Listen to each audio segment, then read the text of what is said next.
Welcome to the Lamb Talks. Today I have the honor of speaking with Dr. Spyro Chakalos, a chiropractic physician who studied at Palmer College of Chiropractic.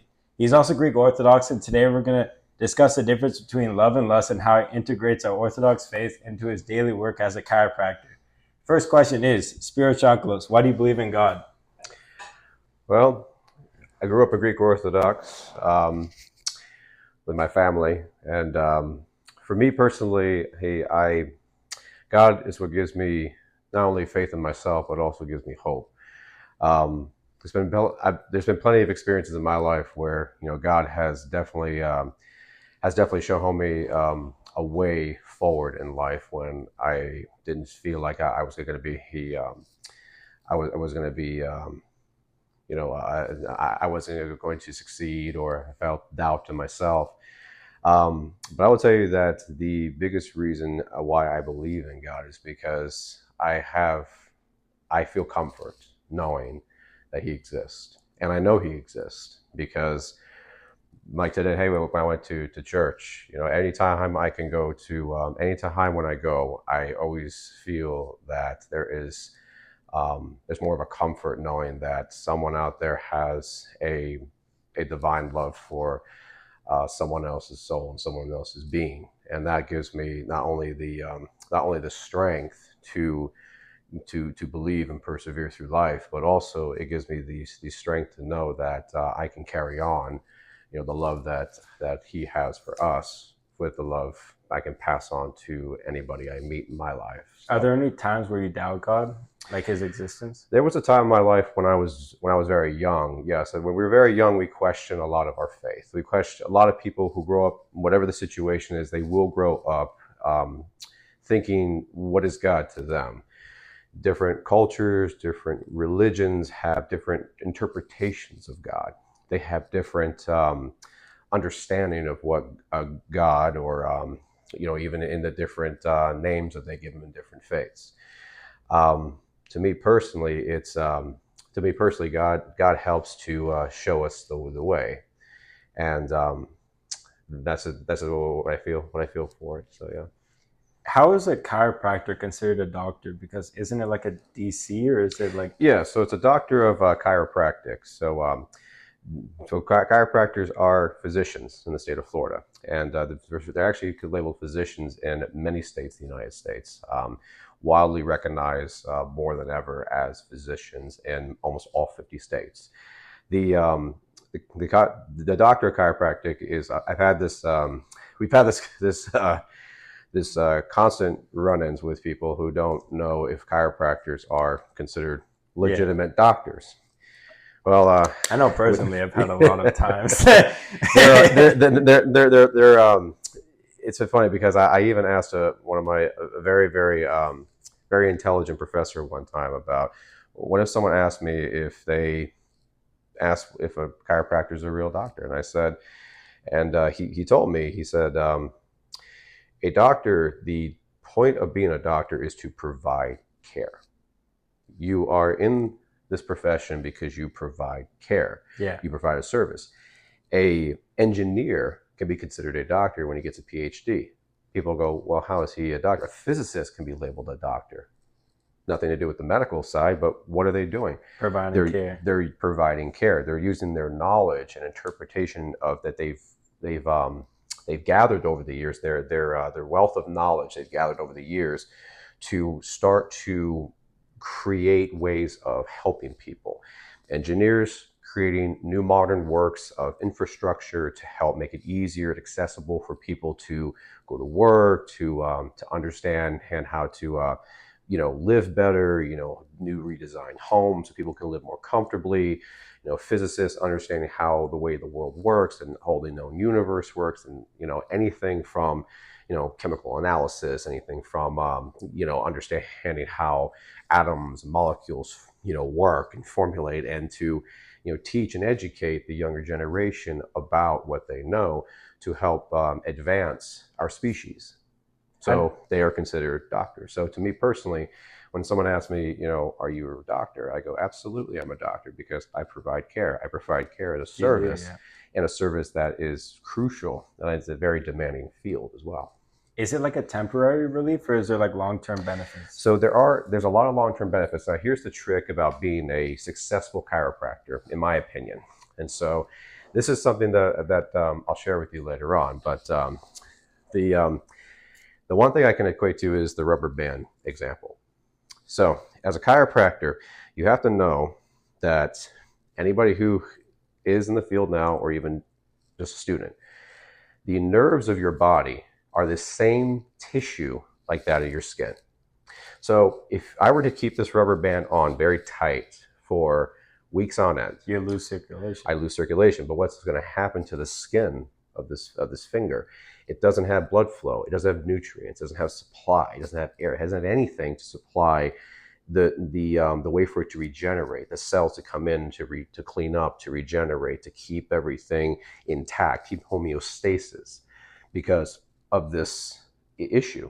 So as you go to a chiropractor, when there's anywhere from an injury, from an auto accident, anything from a pathology of the musculoskeletal system that's impinging a nerve's ability to supply, it's to supply high function and overall to supply high doing its job as the nerve would do. It's to stimulate the area and to help connect the motor functions of the muscle stemming from the brain, from the spinal cord to the muscle itself, and the information comes all the way back to the brain and back to the muscle. It's an ongoing process.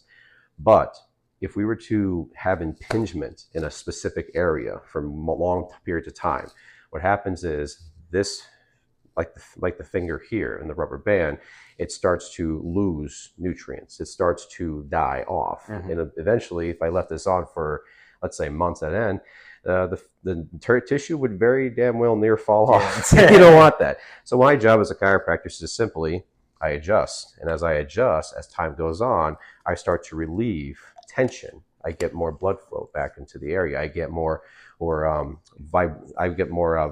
in the cells now. And now the tissue of the nerve is no longer impinged from years and years of either poor posture or from trying to recover from an accident or an injury.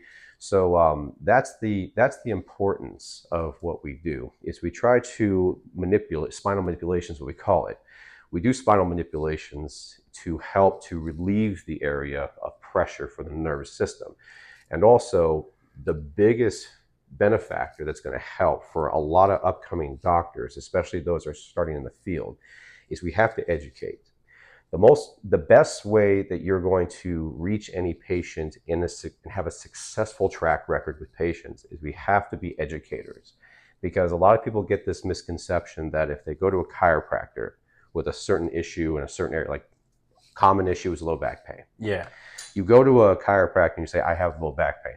Okay, so here's what I can offer you, but what are you doing on the meantime? I can't be with you at 24/7, obviously. Yeah. I'm not you. I'm not your schedule. I don't know what you do. After spending time with the patient, knowing what their habits are, then we start to kind of divulge what's going on. Is this patient suffering from back issues because they're way overweight, or they sleep a certain position for long periods of time, or they don't do any exercises to strengthen muscles in their body to help relieve their low back. They're sitting way too often. There's so many factors involved with how a patient's chief complaint, is what it is. So my job as a chiropractic physician is to not only adjust you and give you the treatment that you need, but also to educate you. If you become a really good educator as far as their nutrition, their rehabilitation, from strengthening certain muscle groups to understanding their lifestyle factors and trying to adjust them so that their lifestyle factors start to benefit them, and then all of a sudden you're going to start to see a more list of successes in your office than failures. You will come in contact with patients that just don't understand, or we're not being good educators to them. You're the teacher to them. To me, I'm the teacher to you. My job is not only to address your musculoskeletal issues, but my job is also to guide you. to teach you how to live a better life Fix every day. bad habits. Fix the habits, try to break some habits, and just understand that these are occurring because of what we're doing in these everyday life. Should you only go to a chiropractor like after like an accident, or should you go like every week or something? No. It's good to go to a chiropractor for maintenance work a lot. A lot of times the personal injury patients are sent to chiropractors predominantly from the auto accidents, because the personal injury patients are the ones focusing on one area of the body. If you're looking for overall general wellness, going to a chiropractor on a weekly and sometimes even a monthly basis is going to benefit you regardless. Even if you're going in there and you have major issues whatsoever, if you're going there because you have small aches and pains, and you seem like there's certain areas of your body that are more stiff, and you just want to have a little bit more relief in those areas, going to a chiropractor is perfect, because it's not only going to examine the parts that are causing some of these issues to ache and become stiff, but it also will help to preventative measures. It's going to prevent for creating bigger issues down the road. So that's why I think everybody should at least try to see a chiropractor at least one time in their life, just as they could say, hey, try it. Just try it and say, hey, I'm just here because I'm curious to know what are some of the what are some things that I could work on myself to prevent any issues down the road. I may be having, XYZ happen to me right now, but I don't want that to manifest into something major down the road that I could have started early on. So whether you've suffered from an accident or you're just doing it for general wellness, it's always a benefit to see a chiropractor. What is like the main thing that causes bad posture, like hunching over and all that stuff? Well, slouching, hunching over a lot, but the biggest... I'm doing it right now. Obviously, yeah, but what causes bad posture, in my opinion, and also from what I've seen, my professional opinion, I would say, is a lot of times, people aren't very active. They're not very physically active. They don't exercise as much. Their nutrition is not always the best. Would you say the phone plays a factor in there? So there's a big thing called text neck. You ever heard of this? This has actually been accepted into the not just the chiropractic profession, but also the medical for medical doctors' professions as well. This is a new. It actually blew my mind when I heard about this new ICD-10 code, and they call it the text neck. And I go, the text neck? What's that? So they go, we got a phone, right? Well, what do you think people are doing all day? Down there. They're looking down like this, and that's causing strain on the neck. So what it does is the curvature of your neck starts to change, because if you think about it, you're looking down all the time, right?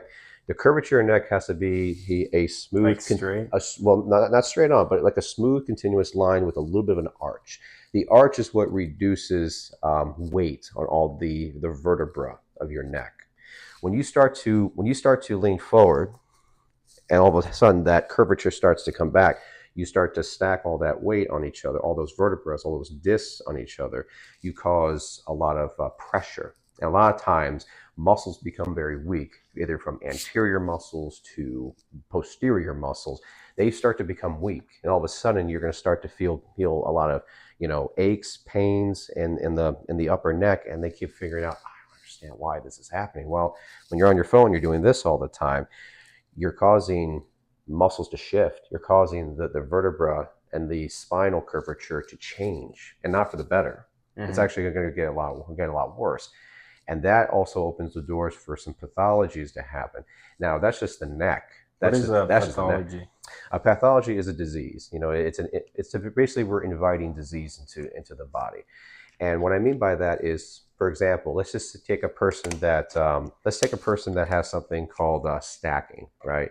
Which is when all of the vertebrae are just in a straight line. You think that's a good thing. Mm-hmm. Not really. Mm-hmm. The weight is actually being pressured onto those discs. Those discs start to thin over time, or more so if the person is susceptible to any sort of genetic disorder, such as like rheumatoid arthritis, or any sort of inflammatory diseases. All of a sudden, it could start to deteriorate some of the bone. It could start to deteriorate a lot of the discs. And when those discs start to thin, those bones get so close. And those bones get so close, I've seen things such as fusions happening.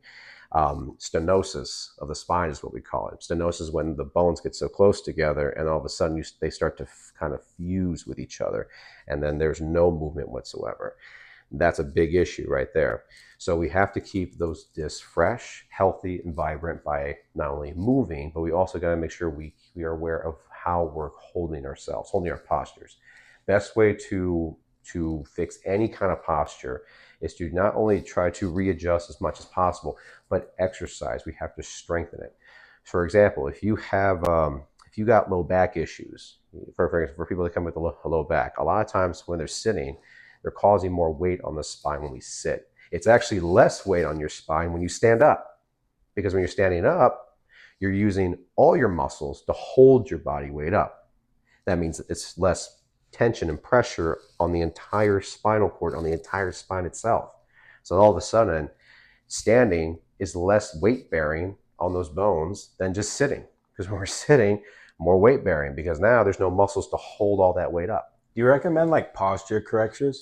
Yeah, well, yeah, absolutely. And he says sometimes when I was in school, it was the funniest thing. I didn't understand it at the time, but now I know it's how relevant it is. Some people will walk with their backpacks in front of them, like literally with their backpacks in front of their chest, and just walk around with this big backpack on their chest. And I'm going, that's the weirdest thing ever. But I go, where is it? Is it really that weird? I mean, they're causing their shoulders to pull back, and they're causing their rhomboids to retract back those shoulders. So that way, when they're walking with their book bag, they're not slouching forward. Their shoulders aren't hunched forward. They're not in the opposite of retraction. They're actually retracting back to hold that weight of the book bag.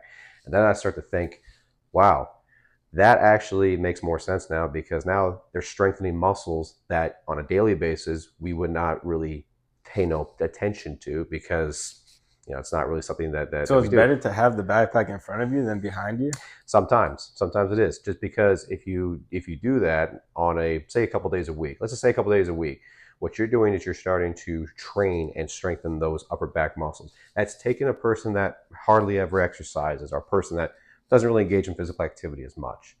So they do that because when these little adjustments to their lifestyle happens, you're already starting to train and you're starting to strengthen those muscles again that you're not normally you would do in the gym, but you're starting to strengthen them because they're being neglected. So that's the whole reason why people do that particular trick. But there's also back retractors that you can put on, like the straps. They sell them everywhere too, Amazon and all that. But it's little things like that people can do to try to make adjustments in their lives. Is it good when your friend cracks your back for you? Like, when you do like the crosswalk like this. So everyone asks, what's an adjustment? Yeah. What's a spinal manipulation? Well, a spinal manipulation, all that sound you're hearing is the release of gas. So it's not like bones cracking? No. It sounds like bones cracking, but no. Because what are we doing every single day, 24 hours a day until the day we're 6 feet under? We are breathing. Yeah. We're breathing in oxygen. Our body holds like bubbles in the body. Our body holds, compartmentalized pouches of oxygen everywhere in the body. So it's not just in the lungs, but the gas that our body is trying to expel also. It gets into certain areas of the body, certain cavities of the muscle, and they're just compact. So all you're doing, that sound you're hearing, is just the release of gas in general. And so that's what we call a cavitation. So the cavitation is just a release of ongoing oxygen in the body, just oxygen that has been stored in certain places of the body that your body's holding, because nothing in the body's physiology, that nothing is ever completely, tight knit. There's always going to be spacings. There's always going to be room for, things to move around, because that's just how our body is designed. The body is not designed to be stiff. Otherwise, that's like the case. It needs to be loose. It can't be stiff. If it's stiff all the time, we wouldn't be able to even have movement in general. We could not even move in any planes of motion. Movement in motion would not really exist if we were always constantly like statues. So we're not. we have to move. We have to be able to get around. We have to be able to exercise because our bodies were designed to move. And so in that sense is why there's a buildup of oxygen in certain areas in the body, and that sound you're hearing is just the release of it. So, what are some other myths and truths in your profession? So one of the myths that I've come to learn is that there's been a lot of scrutiny between people that say chiropractic works or it doesn't. Well, I say chiropractic works all the time. I say chiropractic works every time. And the myth that it doesn't work is because some people have gotten the notion that, if I were to crack my own friend's back, do all this myself and just step on his back or just pull his leg, that's not good, all right? this. If I hear the sound, I'm adjusting, everything's going good. No, what you have to know is that certain you have to be able to have a professional look at the certain areas of your body, because we've been trained to understand that if you're constantly moving vertebra and bones and ligaments and tendons in certain areas that are not supposed to be, your body's going to adapt. The body has a profound ability to adapt. If you constantly move things around way too much, like for example, I had this one story. One of my professors told me this about 45-year-old patient, male, comes in with his wife, and he's having a lot of back issues. And he goes to see the chiropractor, and the chiropractor was working on him for about 2 months or so. And he still says, I'm having a lot of back pain. I just don't know why. And so all of a sudden, he takes imaging. So he takes a like an X-ray. He takes an X-ray. He takes an imaging of the guy's back, and then he notices that on his spine there's certain vertebra that in certain areas, certain segments from the low back all the way up to the top of his thoracics, there's certain vertebrae that are moving this way and that way and this way. And so he asked his wife, he goes, do you do any adjustments on him when you get home? He goes, yeah, sometimes I walk on his back. So can I see your shoe, please? So he takes his wife's shoe, and then he goes up to the imaging, and he goes, well, that makes sense. She's walking on his back, and some of those vertebrae are turning in different directions that are not supposed to turn. No wonder he's having back issues. No wonder. So the myth that chiropractic doesn't work is to me it's not true, because our job as professionals, we've been trained very, very extensively, not only in the musculoskeletal system, but also for imaging as well. A lot of chiropractors run their clinics with radiology and imaging all the time. A lot of chiropractors utilize imaging before they even touch a patient, because they really want to look at the inner workings of the spine. They thoroughly believe that if you see what you see on the imaging, if there's anything that is out of place as far as the vertebra or the curvature of the spine, then that will in turn help the chiropractor to deduce what is going on into what's what's going on in their everyday life, what's causing these pains, what's causing these issues, what's causing all of these bad habits that are occurring on a daily basis for this patient. So like I said, going back to what I said originally, you have to educate them. You have to go like, hey, obviously don't step on your husband's back. And two, make some of these adjustments at home. Some adjustments as in how are you sleeping? How's your nutrition? What's like the best way to sleep, like for your back? Everyone's different. So they always say the best way to sleep is on the back, but not everybody can do that. Side sleeping's fine. Side sleeping's fine. There's also new products out there like pillows and whatnot to make the spine straight. Really, in essence, if you're a side sleeper, which a majority of the people in the population are side sleepers, more so than stomach sleepers or even just on their stomach or on their back. But there's new products now to keep the spine straight. What you have to do when you sleep is you have to try to do what you can to keep the spine straight. If you can kind of keep the spine straight, it's just like holding. It's just like you're holding up blocks. Your body is holding up these blocks and and trying to keep them in a straight line. That'll help to relieve a lot of issues the next day. It can even help to alleviate some of the issues, as far as sleeping patterns, or even for people that are snoring as well. So we want to make sure we try to relieve as much tension on the spine when we sleep. And certain positions when we sleep, people are just used to. There's really, to me, there's no right or wrong way to really sleep, because we're all different. But if we can try to be in a position that is better for the spine and be less weight bearing, I rather the patient go ahead and do that. Does like the mattress or the pillow play a factor? It could be a bit of both. So you have to look: is the mattress you're sleeping on, one of those mattresses that doesn't sink after 10 years. There's also the pillows. What do you say about the Purple Company? Like, have you seen the? Whatever works. If the mattress does what it does, then I'm all for it. But really, whether you choose a stiffer mattress or a softer mattress, I mean, we have technology today to even make mattresses hot and cold. It's really an incredible sight to see how far technology has come to help people sleep.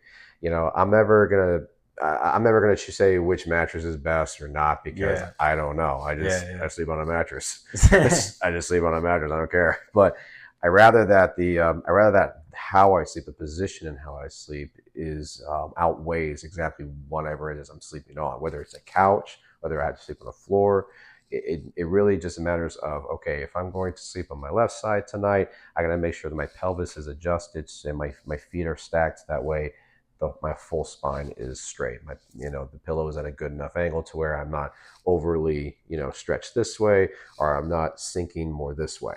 So that's the factors you have to keep in mind. Doesn't matter which side you sleep on, like left or right? Doesn't really matter. There's been a few studies out there that say that sleeping on the left side, where your heart is, can actually increase, decrease the stroke volume.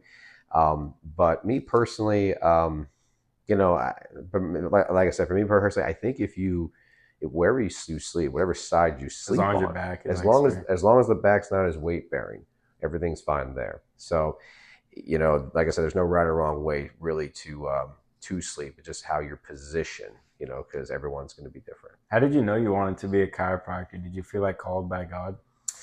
So here's kind of how I came to chiropractic, and I believe God played a huge role in it, to be honest with you. So when I was a kid, I had severe neck issues. Could not sleep on my right side. Couldn't do it. I had severe allergies. My parents tried everything they could to give me all the medications that they could, because they didn't know any better. They just wanted me to feel better. But unfortunately, with neck issues, and fortunately with the amount of medications I had to take, they tried with many medications: Claritin, Allegra. I tried it all. They even took me to the doctor one time to try to give me some allergy meds to try to alleviate some of my issues, because I wasn't sleeping and my neck and my pain was getting bad. And there's nothing would help. So at last resort, they took me to a chiropractor in town, and it was Dr. Douglas. He adjusted me, and then he told my parents to slowly wean me off of some of the medications I was taking. None of the hard stuff, just a little bit here and there, and just kind of slowly taper off of it.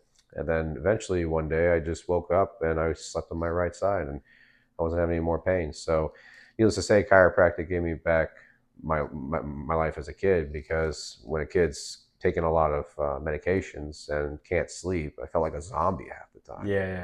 And I didn't have any I couldn't understand why or what was happening. But when Dr. Douglas took care of me and made sure that my neck was adjusted, that the pain was alleviated, I started getting my life back.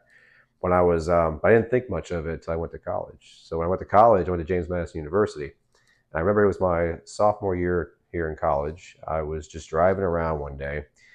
And I had to think, wow, I only have a few years left, and I'm going to be leaving, and I'm studying a bachelor's of science, and that was my major, a bachelor's of science, and I was just driving around thinking, well, where can I go? What am I going to do? What's the next step?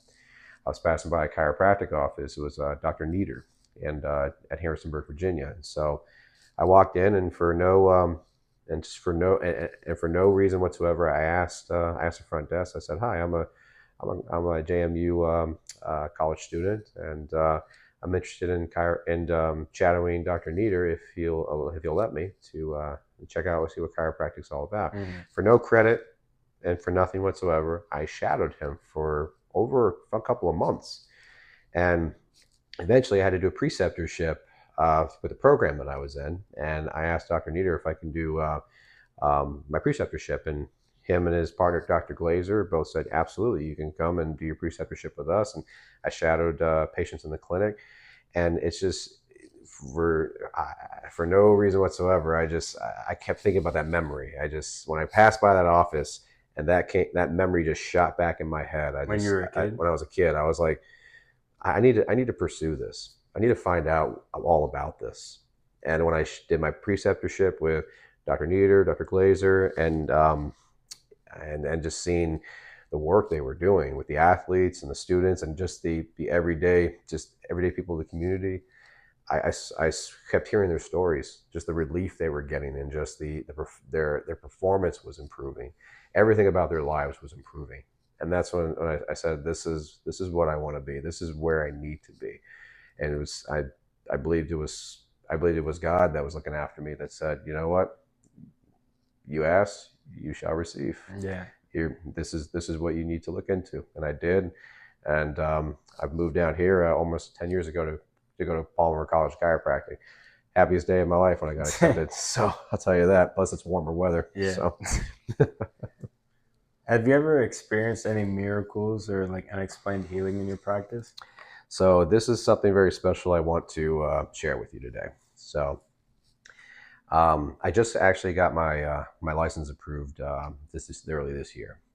When I graduated Palmer College of Chiropractic, fortunately I was struggling to take my boards. I was struggling to pass my boards. I was doing way too much. Life got in the way. I was taking care of my grandmother who had dementia at the time I was going to school, and it was a struggle because unfortunately, a lot of students that come out of Palmer, or even chiropractic colleges in general, anywhere from Life or anywhere really, they were seeing an epidemic of more graduates that were coming out unlicensed, because you have to take your boards to get your license. What is like the boards? The boards are the licensure examinations to get your license, and the test you out of. Yeah, the tests and whatnot, and also a practical. There's 4 parts. There's 3 of them. 3 of them are all tests. It's 6 tests in one part, another 6 tests in another part, 3 tests in the third part, and then there's the practical, which is basically patient interaction. And I struggled for years because COVID happened. Yeah. My grandmother, again, God rest her soul, she passed on, and it was a struggle to try to take care of her, and just try to finish up school, trying to do my boards, and on top of that, I also had a heart condition, and I almost died 4 years ago to heart failure. I had an undiagnosed heart condition. It was Wolff-Parkinson-White syndrome. What is that? And basically, your heart has an extra beat at the end of the regular sinusoidal rhythm. So my heart was never fully relaxing. All of a sudden, I remember I came into work one day, and I was just feeling weird. Like, I knew something was wrong. When you know something's wrong, you know something's wrong. Went out, got lunch, and came back, and I'm lightheaded. I didn't know what was going on. We did a 2-lead EKG in the back, and our nurse at the time looked at the EKG, and he goes, "All right, we're taking you to the hospital like right now. Yeah, this is not good." So they drove me to the hospital, and they did a full 12-lead on me. And this, I'll never forget what the doctor said. He walked in, he goes, "So Mr. Chakalos, yeah, you have Wolff-Parkinson-White syndrome, and basically your heart's been essentially running a marathon since you've been born. Wow. It has not been checked, and we need to do an ablation on you right away, because if not, it could go into failure and you will probably die. So at 31 years old, I never thought I'd be standing in a hospital, being in a hospital bed, and staying looking outside the hospital window, watching cars go by, and just saying, I just wish I was in one of those cars, just going home, or going to get something to eat, or going to go see a movie, or go to the gym. Just I wanted to be back there. I'm 31 years old, thinking I'm going to die right now. Yeah. And I don't know what to think. So naturally, I called everyone I could, called all my friends, all my family, as many people as I could, told them what was going on. I said, listen, if this is my last few days, because I could die in my sleep for all I know. Yeah. But I said, just know that I love you, and know that I'm going to fight through this. And if I get through this, I'm never going to take my life for granted again. And that was kind of my coming to God moment. And I said, God, please get me through. I prayed every night hard. I go, please let me wake up tomorrow. I had to wait for 3 days for the ablation to happen, because they were so backed up. I just asked God. I said, hey, just get me through this, please. Don't let me die in my sleep. I want to live. And thankfully enough, I got the surgery, woke up, and it felt like there was my whole life, I always had this weight on my chest. And when I woke up after the surgery, the weight was gone. And I said, is this what normal feels like? I never knew what normal felt like. I always felt like I was carrying this weight on my chest my whole life. And it was gone. And so I never took life for granted ever since. And so, and I thank God every single day. I pray to him all the time. And you asked me, why do I believe in God? Because of that moment. Because of that very reason right there. I'm alive today because of him. And so we all are. We all are. And that's why we have to be thankful for. So how does it relate to me in practice? Well, the best news that I want to share with you is not just that, but also I'm excited because now I just passed all my boards, and I'm ready to start practicing, and I'm ready to go forth and serve. So if there's anything I actually want to ask you, if there's anything you have for me, how would you want me, as a chiropractic physician about to go forth and serve, how would you want me to serve you? How would you want me to serve the community?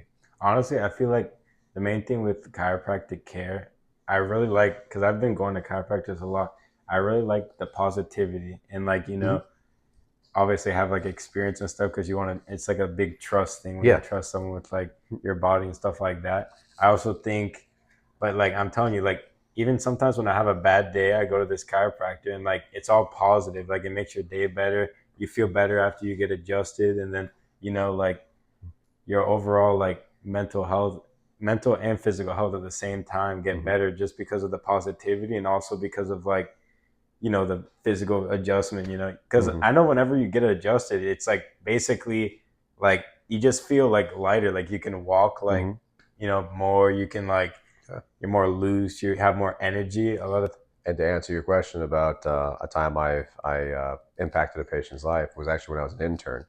When I was doing my final days, my internship over at the clinic, I had this one patient, and I'll never forget this. This always is an incredible story. So I had a man and his wife come in. They always came in every single week for to get adjustments. Both get adjustments in soft tissue. The husband had a very severe auto accident last year. It was the year before. He had no sensation in his left leg. He had paresthesia of his left leg.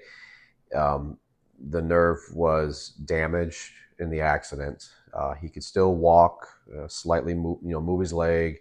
Had a slight bit of what we call foot drop, because motor sensations weren't as 100%, but he could still walk. But he can't feel his leg. I started doing, but when I was at Palmer, I was also doing functional neurology diplomate on top of doing my boards and on top of doing my schooling. because I'm very driven and ambitious and motivated to give the best care I can for my patients. And I figure we're chiropractors. We know the nervous system better than anybody. We look at radiology almost more, if not just as much as any radiologist that's trained in it, if not more. And so I wanted to understand what are some ways I could help rehabilitate this man's leg.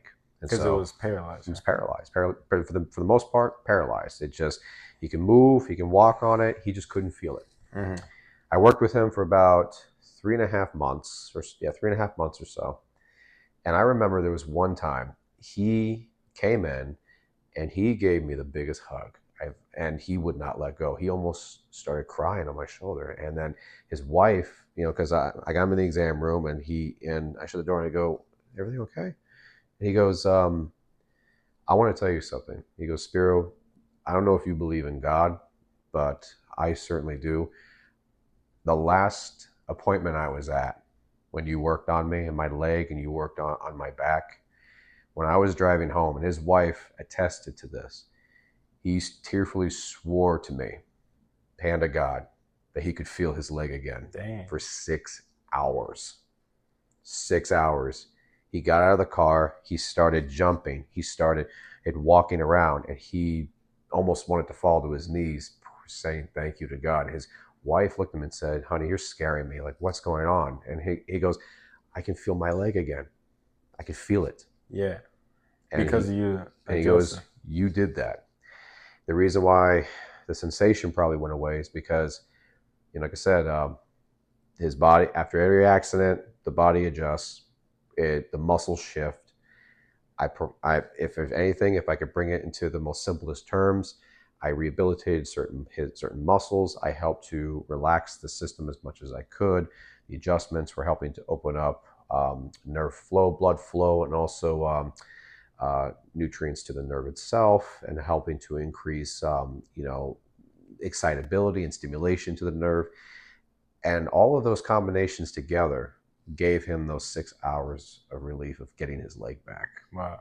Scared the hell out of his wife, but he was more than happy. And every single day, I always remember what that man. And there was never from that day forward a shred of doubt in my mind that what we do works.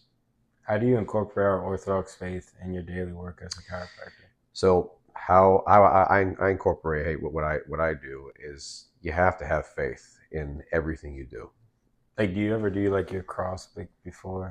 I do my cross every night before I go to bed, and I say a little prayer every night before I go to bed. I pull open my Bible occasionally to try to learn new psalms. My favorite psalm is Psalm 23. I've memorized that entire psalm. My grandmother's favorite psalm was Psalm 91, and almost reverted the whole thing to memory. It's a very long one, but what's Psalm 91? It's like, he that dwelleth in the place of the Most High shall abide in the shadow of the Almighty, and so that's the first verse, and it's very, very intricate. But that was her favorite psalm. It was a psalm that teaches you that God is protecting you.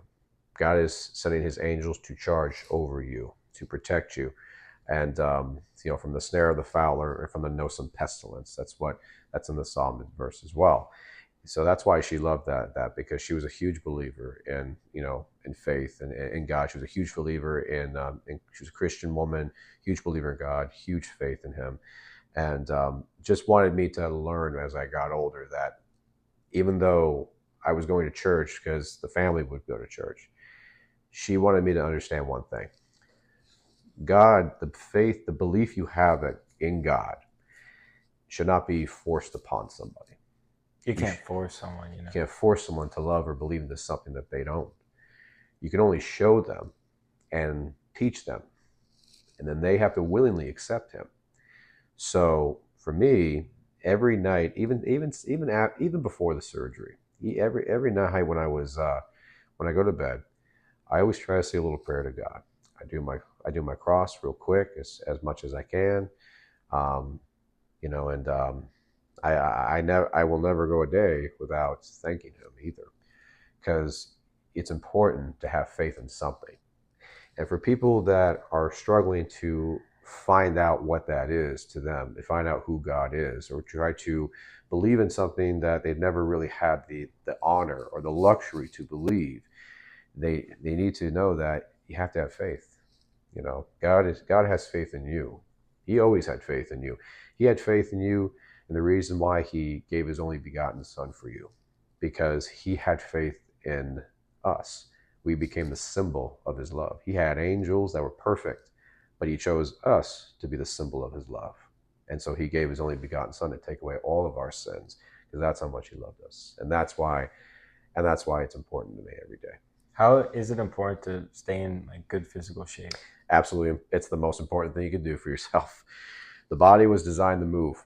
And if you take away its fundamental ability to live, and which is to move, or the fundamental way for the body to even survive, is to move.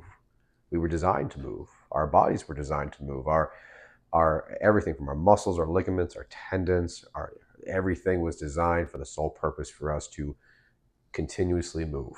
It doesn't mean to go jogging every day, or to run marathons, or just to become Olympic star track runners, or all that. No, movement is simple as walking out your door, taking your dog on a walk, or just walking around the park, or just walking anywhere. We're going to visit some friends. Go out to a nice dinner. Our bodies were designed to continuously move. Get out of the house. To get at get out of the house, but to continuously move, but also to give it to give it what it needs every day, and that's nourishment. When you move, you are not only ridding the body of toxins as you move, because you're starting to make the organs and make the overall make your body work in a lot of ways that are very beneficial, but also can be very life-saving for the body. The cells work, white blood cells to red blood cells, all of them work to save your life every day, from bacteria to threats of viruses and disease. The only way that it's ever going to happen is when you move the body. You're ridding yourself of those toxicities, from anywhere from the sweat to going to the bathroom regularly. You have to go to the bathroom regularly. That's an important part of detoxing your body. When people give up or sacrifice their simple ability to move, you see what happens. You see the effects become very detrimental. You see people that not only put on an exorbitant amount of weight, but you start seeing that they start to fall into depression. They start to fall into psychological issues. You'd be surprised if you ever feel depressed, if you ever feel anxiety, do push-ups. Really? I promise you. Do push-ups until you can't do them anymore, and stand up and see how you feel after that. Did you feel kind of depressed then? No. You're releasing endorphins. When you're moving, your body's releasing endorphins. It's releasing it's releasing dopamine. It's releasing all these reward neurotransmitters into your brain to get rid of all of that doubt, get rid of all that anxiety, get rid of everything that was making you feel so small, just by doing the push-ups. And hell, just by even walking, or even if you were to run, you feel that release of endorphins it overcharges those feelings of depression. So next time people feel the depression and the anxiety, I challenge them to start doing push-ups. Whenever you feel that way, do some push-ups. See how you feel after that. Let's see. After doing push-ups, how would you say your body reacts to it? Just like anything else in physical fitness, your blood's flowing. Blood's flowing to the muscles. The organs start to work a little bit better. What are the long-term benefits of doing how many push-ups would you recommend a day? Well, I mean, if everyone wants to get in shape, just do as many as you can. I would for me personally, when I first started getting into physical fitness, I asked people, well, what's a good number? What's this? Well, there's never a good number. It's just you need to push yourself past your limits, and the only way to do that is to just go ahead in a single session. If you wanted to just crank it out in one session, don't even worry about how many sets. Just get in the push-up position and just do as many as you can right there.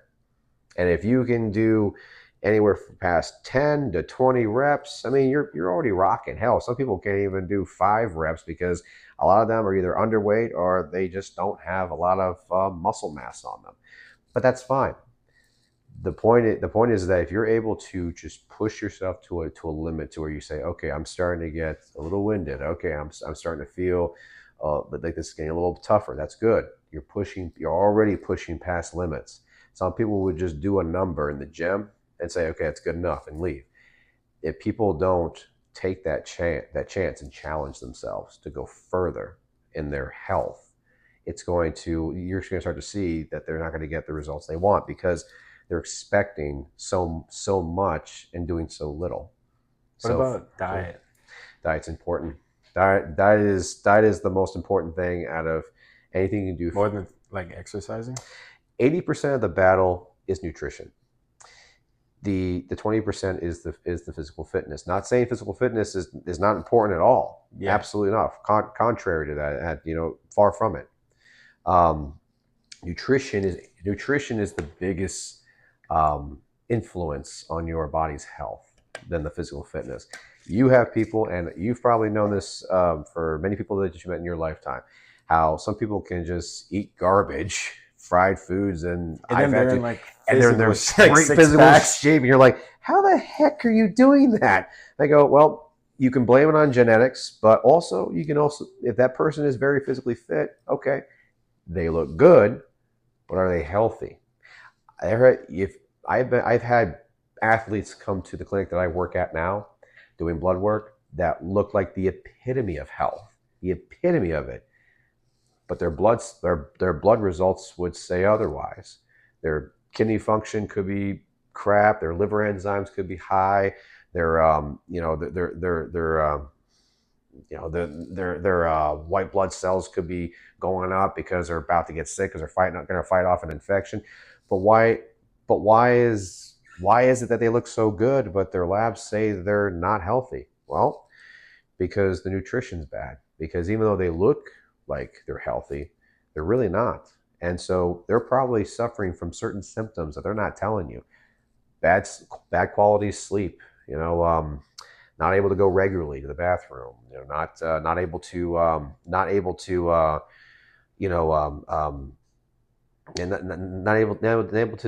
keep brain fog goes up. They have more brain fog. There's How do you get rid of brain fog? How do you get rid of brain fog? A lot of times hydration is a big one. There's other factors involved. Like we have patients that come to the clinic who have brain fog because they have thick blood, and that's because they're on hormone replacement therapy. That's just a factor of it. And then we do something called a blood dump, which the blood dump, we just take blood out, like donating blood. What that does, it makes the blood less thick, and the circulation starts to get better. Brain fog goes away. So a lot of times when people have like very high blood pressure, that could mess with their ability to think more clearly. Like their clarity starts to go down. Circulation is everything for clarity. Another reason why doing the push-ups, you're causing the body to circulate more blood. More circulation means more clarity of thought. So if it's not thick blood, if it's not bad nutrition, circulation probably is the culprit. So we need to start to exercise to get blood flow. To get blood flow, we have better clarity, better mental thought. In today's world, I feel like everyone is addicted to their phone, constant dopamine, constant, yes, like all those things. How is it different from when you growing up? Like, I'm sure you didn't have way different. Way different. I was born in 88 and I grew up in the 90s. That was a time to where technology was vastly evolving. And but we still ran out. I remember running outside in the woods all the time. I would run out in the woods. I would go to my friend's house. I would just do a straight shot through the woods, straight to my friend's house. I didn't need to be on my phone. I didn't need to call them or anything because we still had landlines, which I think we still got landlines to this day. It was nobody really uses. No one uses landlines anymore. So, but no, it's extremely different because back then we had the best of both worlds. Dude, we had the best of both worlds. We had the newest technology, the newest video games, the newest entertainment systems. The phones, the cell phones were, texting was just about to come around in the early 2000s. Texting was just about coming around, but it wasn't as popular. But plus we didn't have the cool gadgets and the applications like we do today, which we can be on our phone all the time because there's so much abundance of applications. The texting looks pretty. We can do emojis now, and it's very exciting to want to look at. Even though it's just texting to us, to the brain doesn't know any different. It's just excited because this is something that excites them to hear, to be communicating with somebody from far away, and they can do it in such a very artistic way through the emojis, through the Even the like GIFs and stuff. videos, reels, like Videos and constant. reels, all that stuff, man, all that stuff, and we didn't have that. But that's why I said I grew up in the best time when it came to technology. We had the cell phones, we could use But it. people weren't addicted to But it. people weren't addicted to it. We could go out, we could just have a conversation and just talk face to face. I mean, now everyone's on their like phone texting in public. Yeah, exactly, texting. And it was even worse is one time when I went to a restaurant and the whole family was texting at the table, barely looking at each other. And even I could tell there were some couples that were on a date and they were just texting, like they were texting, or they were on their phone talking to people while they're trying to have a conversation, doing this, a conversation, doing this.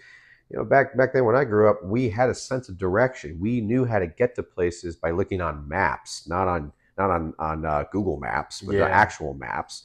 We asked strangers for directions, and we would follow directions to get to places. When we actually went to a social setting, we talked to people face to face, had intelligent conversations. But every society is bombarded with the newest, with the cell phone usage and the technology in general. That it's almost scary. I mean, you probably heard from big figures like Elon Musk and all of them saying about the dangers of like growing AI and technology and how it's taking over everybody's lives. I remember there was this one movie that I watched with my little cousin many years ago when it came out. It was and it was so controversial, and it was a Disney movie. It was called WALL-E. You ever heard of that one? I have. Remember WALL-E? Remember WALL-E? I Yeah. love WALL-E. Now, there is so much freaking truth to that movie. It is ridiculous. Look at what happened. The technology got so advanced on that ship that all the human race was basically, confined to a ship. All like the big people were on the scooters. Everybody was on scooters now. They were living normal everyday lives. It was a society on a ship, because it was Earth was no longer a planet to inhabit. They were looking for another planet to inhabit, so they put everybody on this ship. And for years and years and years, for generations, everybody was just on this ship. They were in this chair. They were talking to their friends, or having dinner delivered to them in the chair. Even the captain. One day, the captain got smart because he broke free from the chair, the technology that was dumbing down his ability to think for himself, critically think for himself. And when he finally looked at all the pictures of the past captains, how they were from thin to getting heavier and heavier and heavier, and he came to the realization that, wow, the technology made it so that we could not think for ourselves anymore. We started to do everything technology wanted us to do, saying all the things it wanted us to say. We didn't have a single independent thought for our own anymore. And that's why that movie WALL-E was so controversial back then. And I'm watching this and I go, that's exactly what will happen to us if we're not careful, man. We need to disconnect from all these things from time to time. Get in touch with yourself. Get your ability to critically think back on track. So, do you think AI will ever replace you or something like that? AI, unfortunately, is replacing a lot of things, such as the artistic integrity in the entertainment industry. And this is one thing that they actually interviewed Harrison Ford. Harrison Ford did a new Indiana Jones movie not too long ago. And in the movie, after they interviewed him, he said, they asked him, what'd you think of the movie? And Harrison Ford said, well, it was great, but I couldn't believe half the scenes that were me. And they go, what do you mean? He goes, I did every single scene, but the scenes that I was 30, 40 years younger, I mean, I did those scenes. but you can't tell the difference. The AI made his face and his body look like he was 30, 40 years ago, even though that's him doing all his stunts. Mm-hmm. And he said he's scared because it took away the authenticity of the film. Because now you don't know what's real and what's not. And so there was even people in the music industry are having issues with it. There was nowadays you can literally have like a YouTube video or something out there and someone can replicate your voice just with like an AI software. Yeah, well, just so you know, this is not AI. So, yeah. Just so you know, we're not on AI. This is completely real, man. This is all real, okay? Yes. So, but no, yeah, so that's just the dangers of it. So I'm never gonna be against the usage of technology to advance, our everyday lives. I'm never going to be against that. Just like I would never be against technology to help me as a chiropractor or help to advance my way of treating patients. Because if the technology gets better, I can better treat somebody. I rather utilize it to where it's best fit, but people today, they want to take it way too far and take it to new heights and new levels that they're completely unaware of the dangers that could follow if they're not careful. What is the difference between love and lust? So lust is a desire and love is more of a feeling. And what I mean by that is some of the smartest people in the world, smartest scientists, doctors, whatever you want to call them, you name it, they say love is a chemical reaction. It is a release of dopamine and endorphins and neurotransmitters that stimulate when you see somebody that you truly admire. And if that person feels the exact same, then they would feel the exact. Then that is that's the indication that you both have something that's what they call love. Love that excites their bodies and excites them, their mind, whenever they see each other.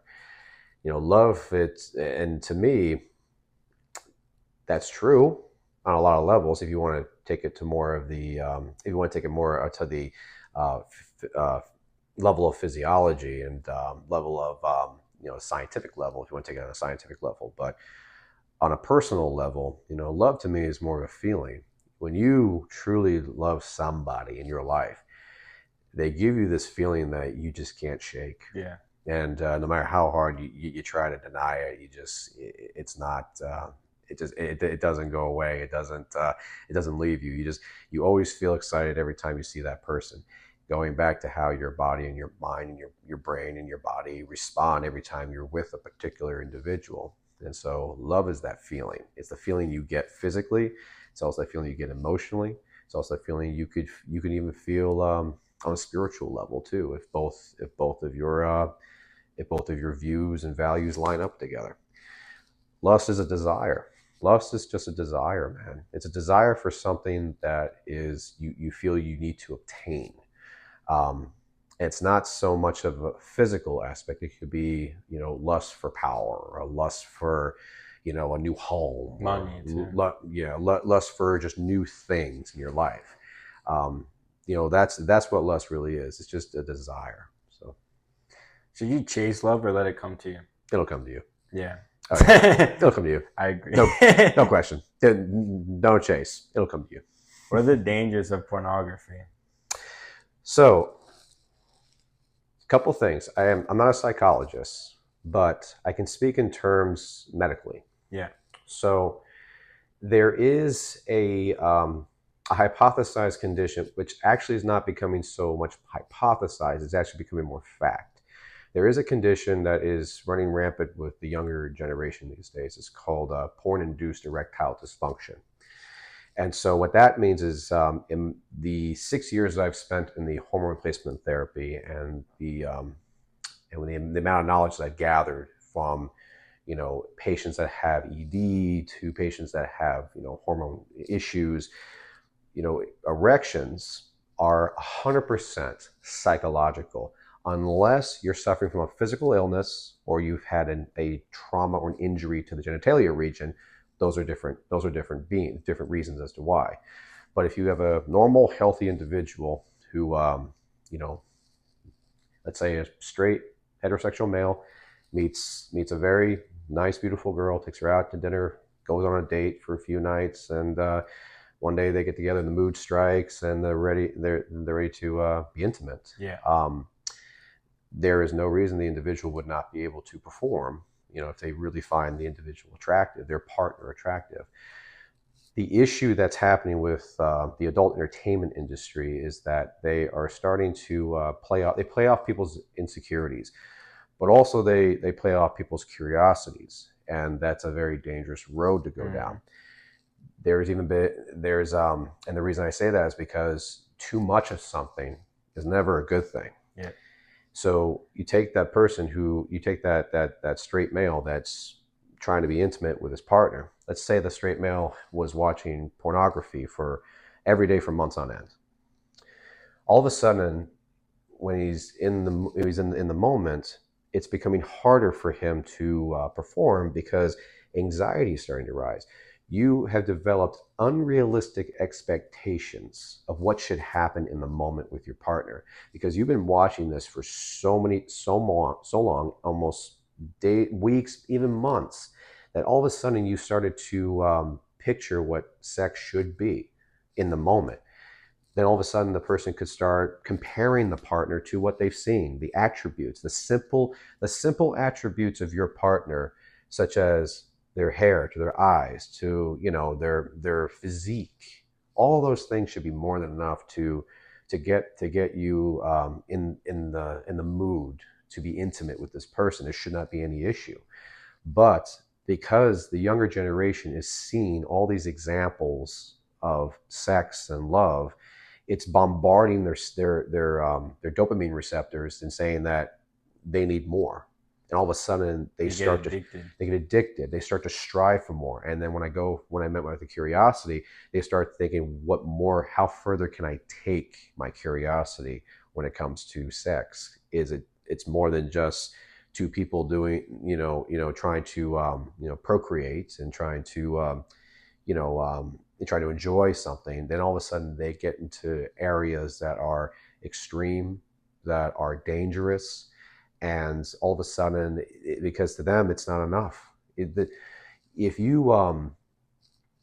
they were able to just leave things up to the imagination, for me, how I would help somebody, if they came to me and said, "Doc, listen, I have a beautiful wife, but I'm struggling. I exercise, I'm healthy, I have no issues, with how she looks or anything. I shouldn't have any issues at all, but he's having ED." And I go, "Well, you watch a lot of pornography." And if he goes, "Well, if he does," and he tells me, "Yeah, Doc, I watch a lot out of it."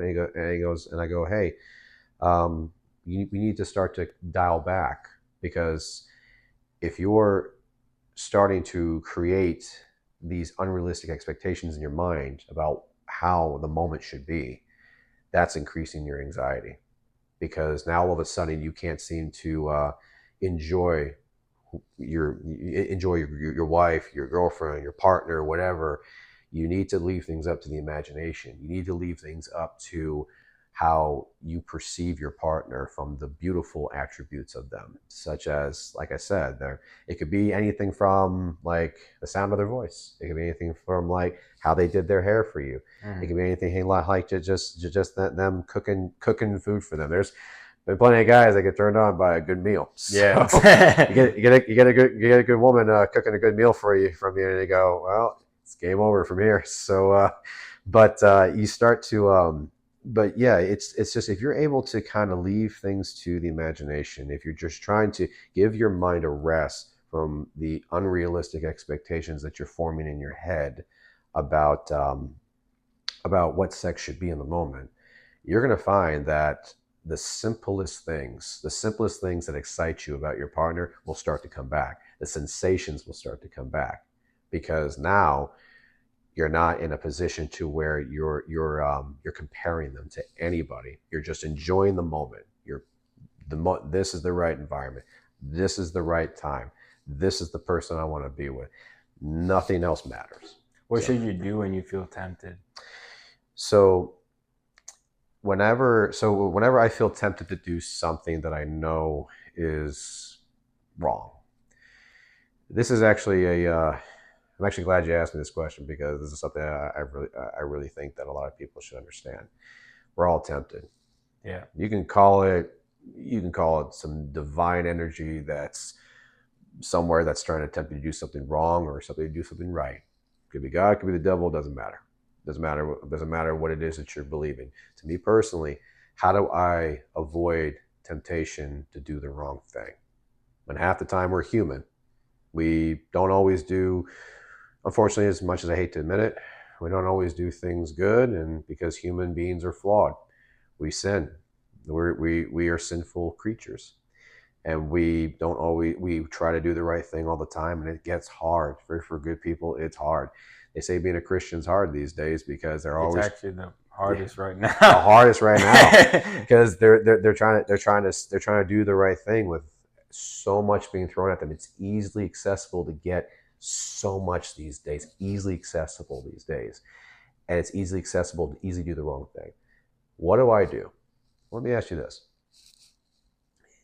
When somebody breaks your heart, does it feel good? Mm-mm. If somebody betrays your trust, does it feel good? Nope.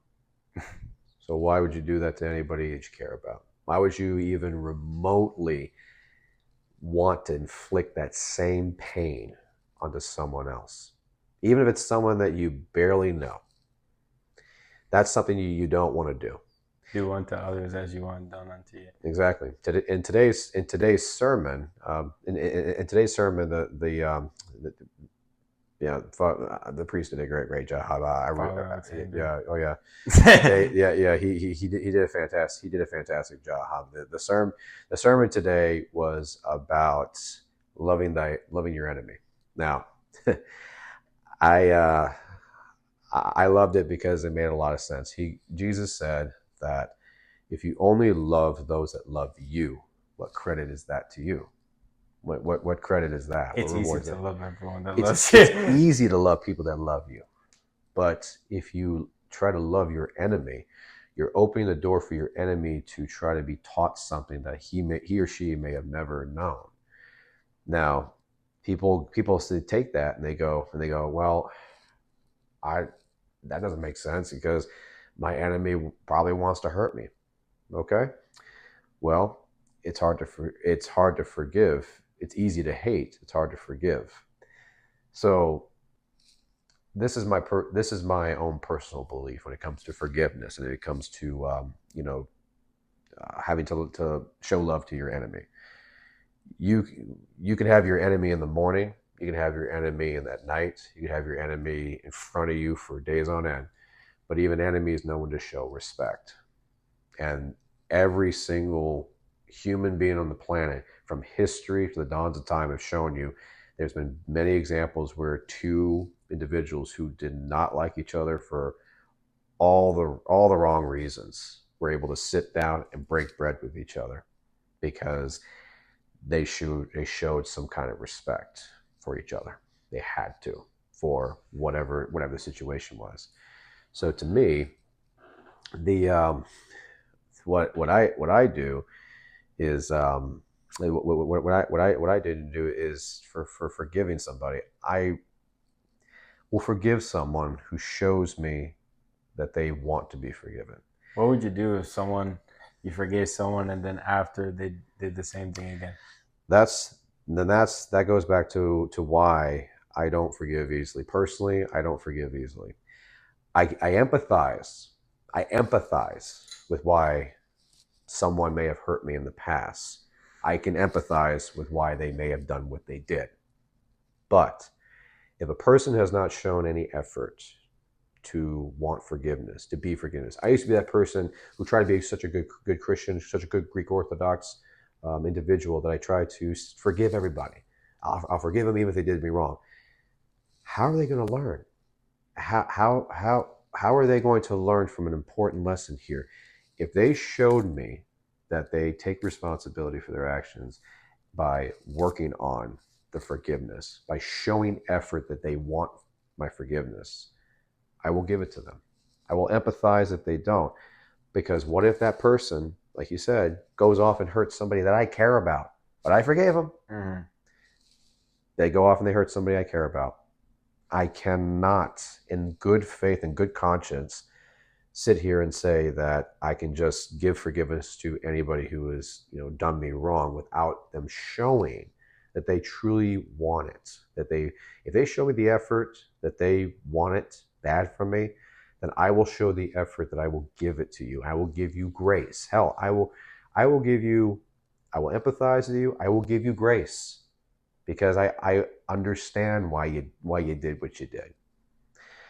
But to forgive somebody is, as they say, is divine. To hate is easy, but to forgive is divine.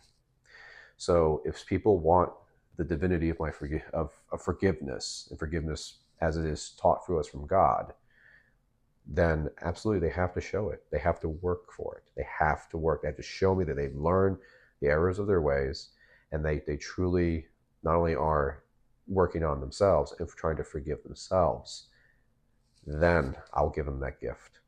How important is it to love yourself? It's everything. It's everything, man.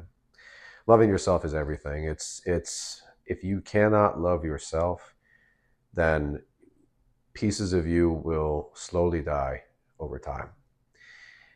And there are way too many people in this world, whether you choose to know it or not, whether you choose to accept it or not, there are many people in this world that love you and that respect you and that look up to you.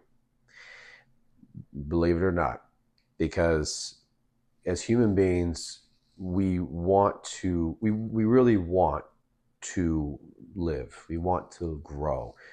We really want to find purpose in our life. How we find purpose is we have to understand who we are. We have to understand what gives us faith, what drives us, what gives us that ambition to either be better or just to live a simple life. Whatever it is that brings you the happiness in your life is all going to come down to how well you love yourself. Because if you don't, there was a time you can tell me there's times where you probably fell into that struggle with yourself, that internal conflict. I've fallen into that internal conflict many times in my life. Like, how can I ever appreciate the person I am? Because this world will try to convince me, who is trying so hard to convince me that I have to be this, or I have to do this, I have to walk and talk a certain way. And it's not who I am. When you find out the kind of man or the kind of woman that you are, the kind of man or woman anybody is, you need to understand that when you do, you find purpose. You find your purpose by finding out how well you can have faith in yourself and how much you love yourself. You'll find your purpose. You will find purpose. But you have to love yourself, man, along the way. It's a journey. Mm-hmm. You know this. It's a journey. And it's a lifelong and very fulfilling journey if you walk that road with love in your heart for yourself. Because then all of a sudden, everything becomes easier. It's easier to manage. It's easier to walk this road alone, because we're born alone, we die alone. But the people we meet along the way are the greatest gifts we can ever have. And in the end, if we didn't have them, if all we have is ourselves, we need to appreciate and respect ourselves. And by doing so, it's by loving ourselves. What do you think the purpose of life is? The purpose of life. I think the purpose of life, just my opinion, the purpose of life is to show we can be more, and that we can love more, and that we can inspire more. I think the purpose of living is to give life, even if there's no life. Because when we see somebody, for example, we see somebody that's struggling right now, and they feel that their life is in shambles, their life is meaningless, I always try to tell them, it's just a bad day. It's not a bad life. Mm-hmm. It's just a bad day. I mean, nothing lasts forever, even us. Nothing lasts forever. Even us. Yeah, even us. Nothing lasts forever. But I think the purpose of life is to live it to the fullest, and teach others to live it that are not living it. Because if you can do that, there's a big purpose for you in this world, is to try to give others the ability to see that they are worth so much more just to be alive and to live than they are not. There's many people you probably, or we've all probably encountered with friends and family that struggle to see their value and their worth in this world. But you know what? At the end of the day, they are valued and loved. And when you love yourself, it doesn't matter how many people in this world even know or care. It's all right. You have yourself.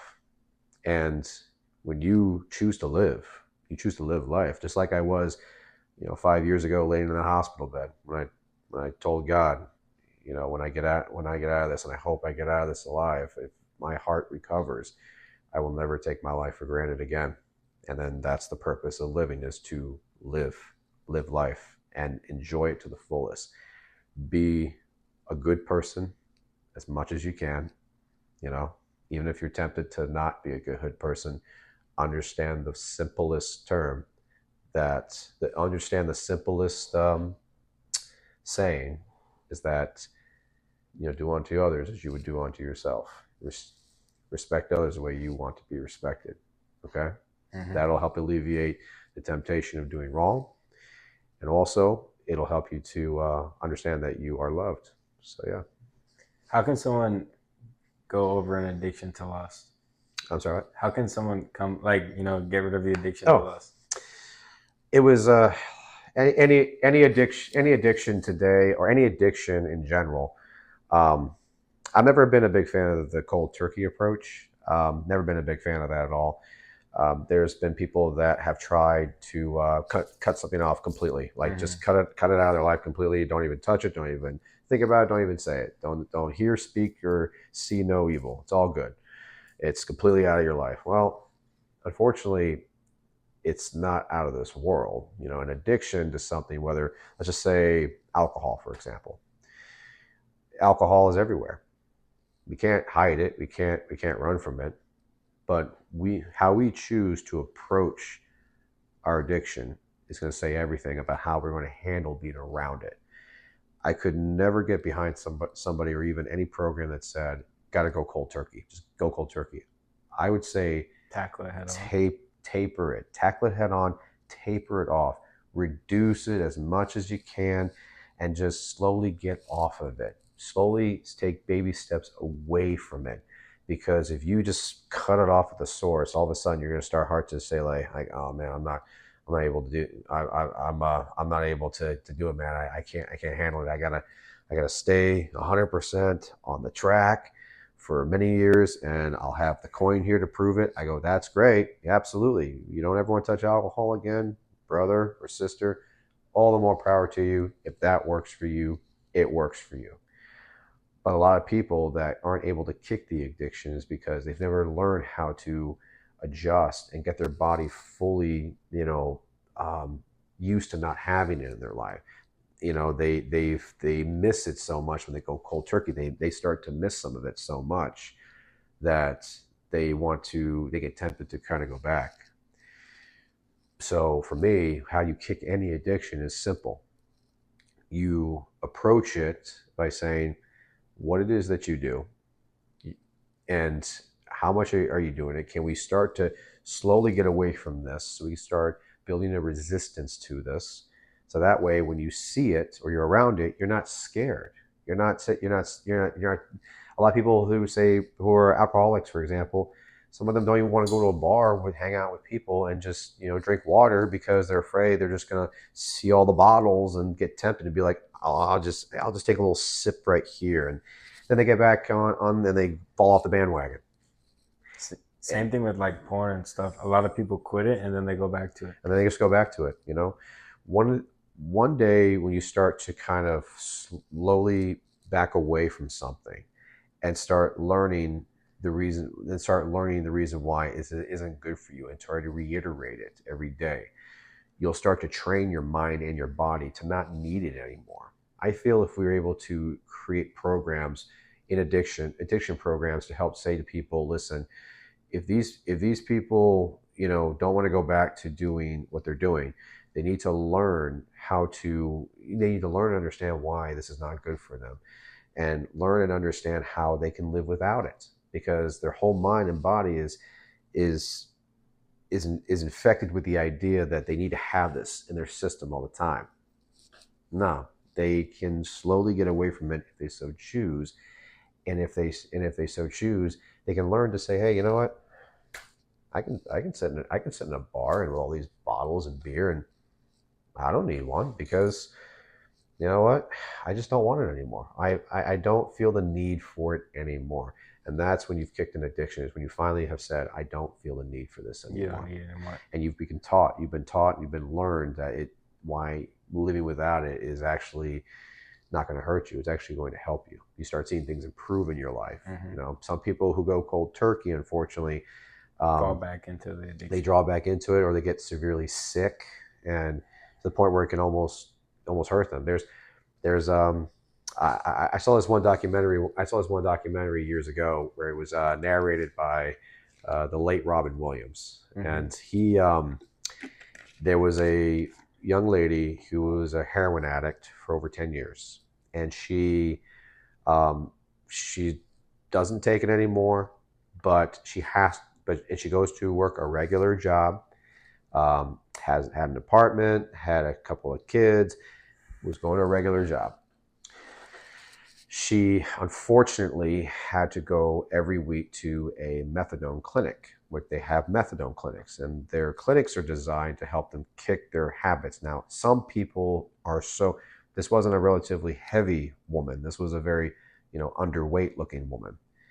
Her system was so used to the drug being in her body that if she got off of it, she would get severely sick from flu-like symptoms that could cause her body to go into shock, and it could have killed her.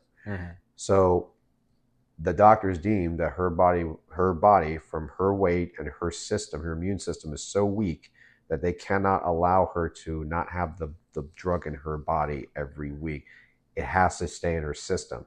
So she goes every week to take the smallest, controlled dose of it, which the clinic gives her every week, just so it can keep her body from going into shock and getting sick.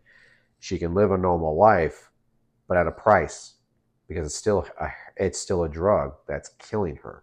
It's killing her faster every day, compared to you and me that would go to work and do the same thing that she was doing, but we'll live probably longer because our body is in no need of something that sort of toxicity in us. But her body's so used to it, it needed it to prevent sickness and going into shock.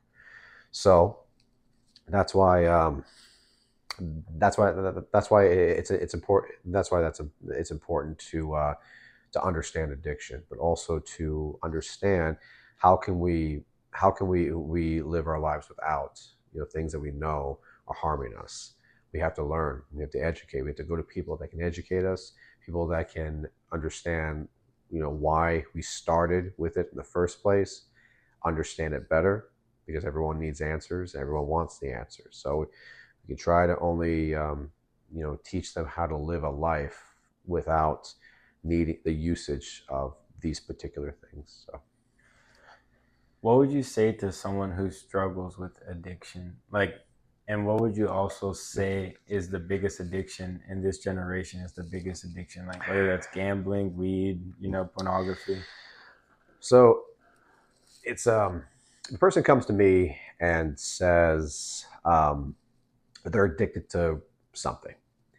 I would approach it I would approach it. Like I said, I'm not a psychologist, I'm a chiropractor, but on a personal level, on a human level, to be human, I would have them understand, why is it that drives them to this addiction? Why is it? What got them into it? Why is it? Was it the people you hang out with? Is it the things you watch? Is it the influences from influencers, celebrities, or musicians? Is it the wrong example? Now, I'm not against artists and entertainers that do what they do when it comes to drugs and alcohol and all that, and even singing about it. Because they actually asked, I don't know if you're probably too young for this, but they interviewed Eminem a long I time know ago. Eminem. Yeah, everyone knows Eminem, but they interviewed him a long time. Like this is way back in the early 2000s, and right after he made his LP album with Marshall, it was going by Marshall Mathers. He just cut his second album, and they asked him. They said, "Somebody." This is back when the CDs. It was by CD, by the way. We didn't have Yeah. iTunes. We didn't have the Apple iPods. Music, Spotify. But we had LimeWire to download music. We had Napster. We had to go get CDs. If you wanted new music from a new artist, you went to a CD store and you got the CD. Now, on the bottom of the CD said parental advisory, explicit content, and that would tell you that this is not a clean version. This is a anything goes, like anything they say or do. And they asked Eminem after he cut that second album, he had some pretty vulgar things to say, but he's an artist. He's expressing what he feels. And they asked him, what do you feel when kids get a hold of your CD and they go, or if someone that's older than 18, because you had to be 18 years old to buy the CD, someone buys it for them and they listen to all your songs and your lyrics and all the cursing and all the message that's in your songs. What do you feel that influence is going to be on the kids when they hear your work? And he made the best point anybody could at the time, and it's very relevant to this day. It's not his fault of making the track and to express what he's expressing. It's the parents' fault.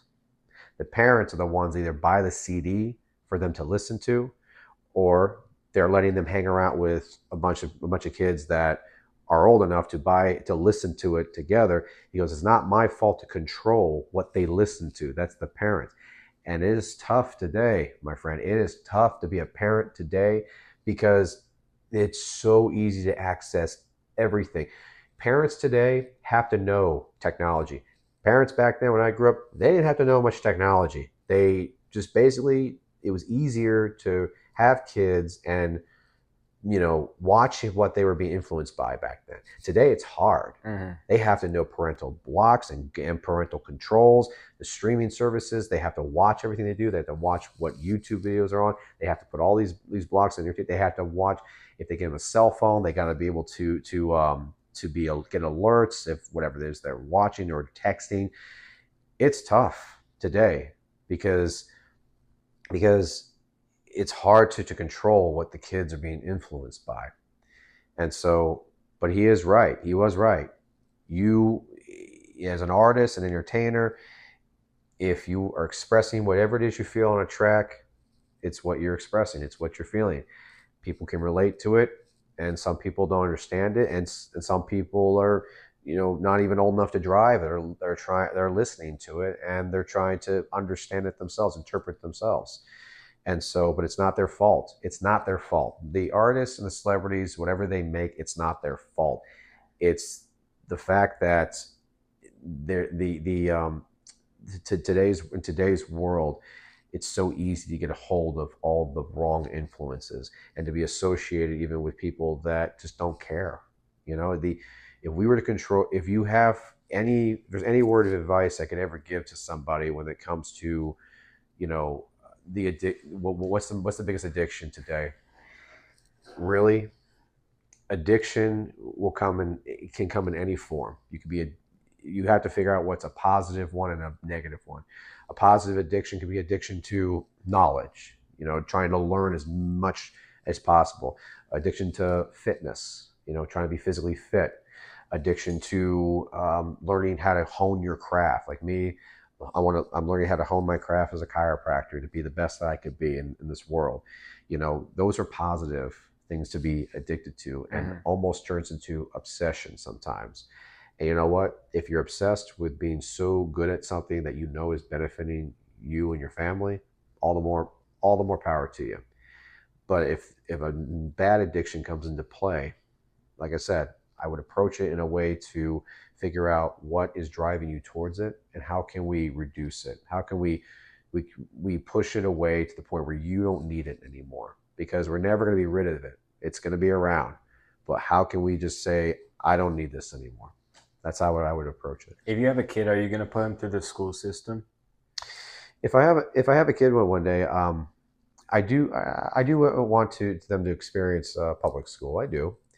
Um, everyone wants the best for the kids. Sometimes Yeah. they want to put them in private school, but I want them to be able to understand. Um, I want them to understand that if they're in the public school setting, they have to understand that it's much like how life is going to be. Mhm. You're going to have all sorts of people from all walks of life with different views, different opinions, and they're going to. It's a different ball game. When you're in a public school compared to a private school, it's a different ball game, and it's I would say, a little more rougher, but it's more of a reality.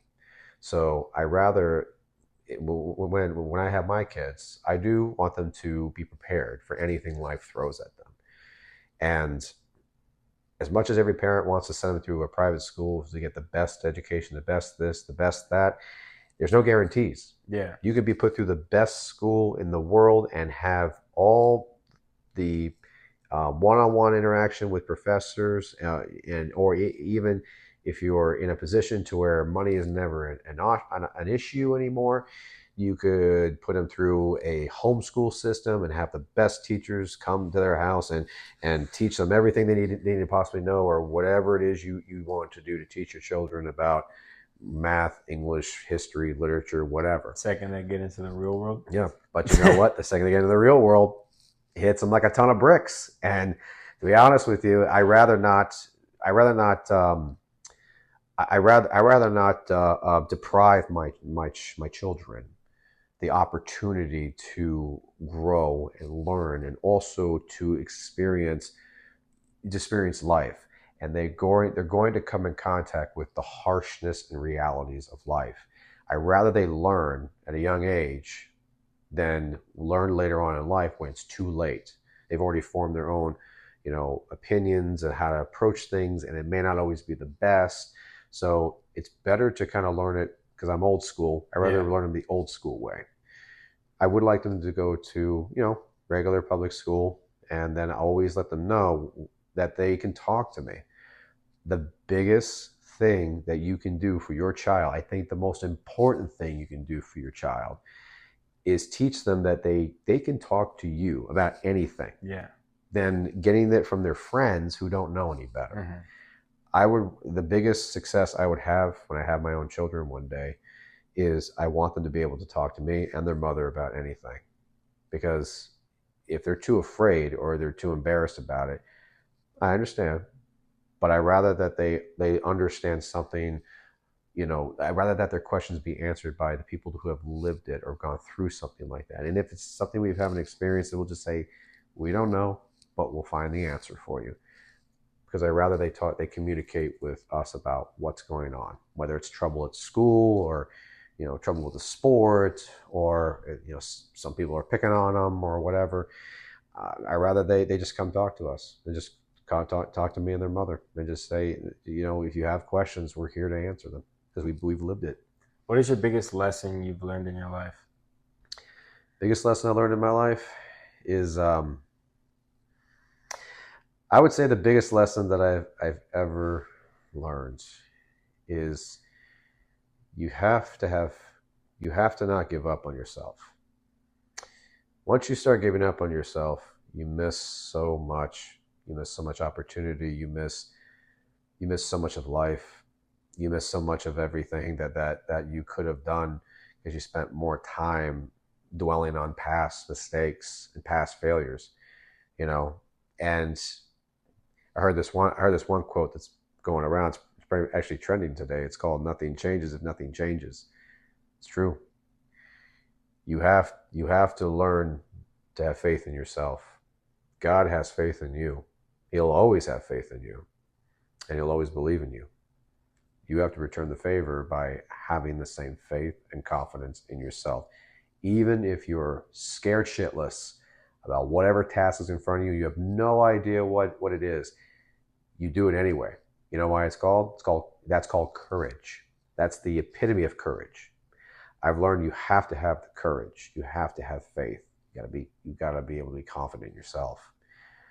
And I learned with all these things, there is nothing in this world that should ever scare you. Really, seriously, there is nothing in this world that could ever possibly scare you. That could ever possibly scare you because you have so much faith and confidence in yourself. As I walk through the shadow of death, I shall fear no evil, for you are with Psalm me. 23, brother. Yeah. Psalm 23, brother. There we go. It's my favorite. Would you recommend, if you don't know what you want to do, for people in college, do you recommend going to college if you don't know what you want to do? So I always recommend anybody to seek knowledge. I rather you want to seek knowledge than to, like I said, have it be forced upon you. It's never a bad thing to go and learn something more or something new. College is not about being not about the social gatherings all the time. It's not about, the parties. It's not about the, going to the football games and the camaraderie.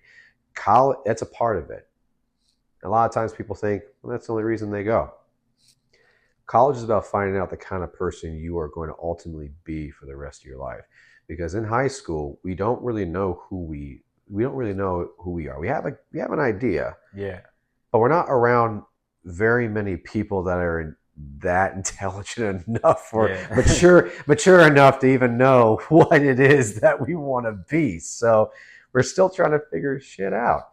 In high school, we were always trying to figure shit out, and we were always trying to do better, and or at least trying to, understand what our purpose is.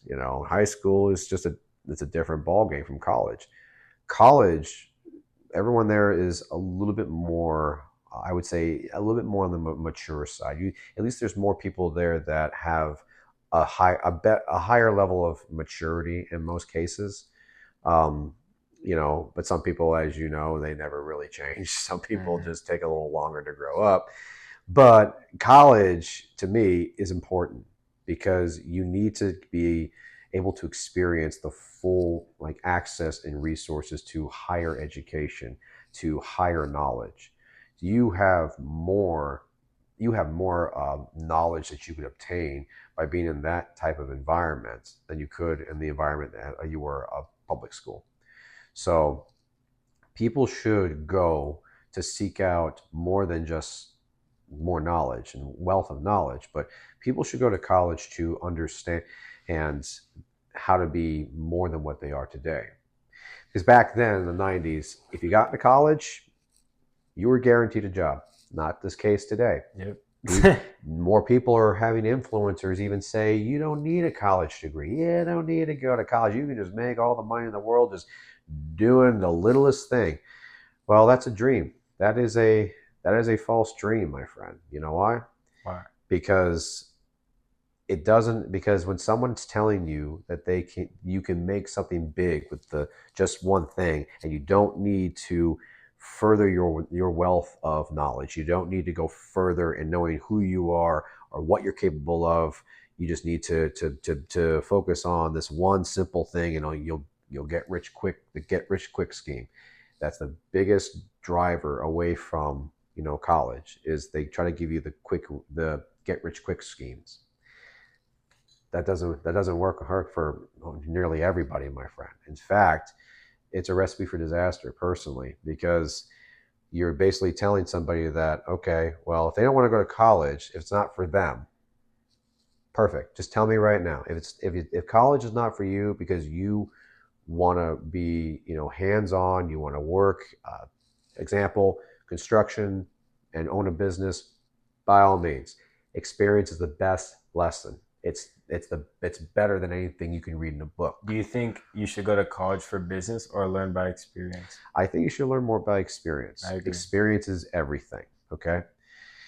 But I would never dismiss the idea of more education. I would never dismiss that idea.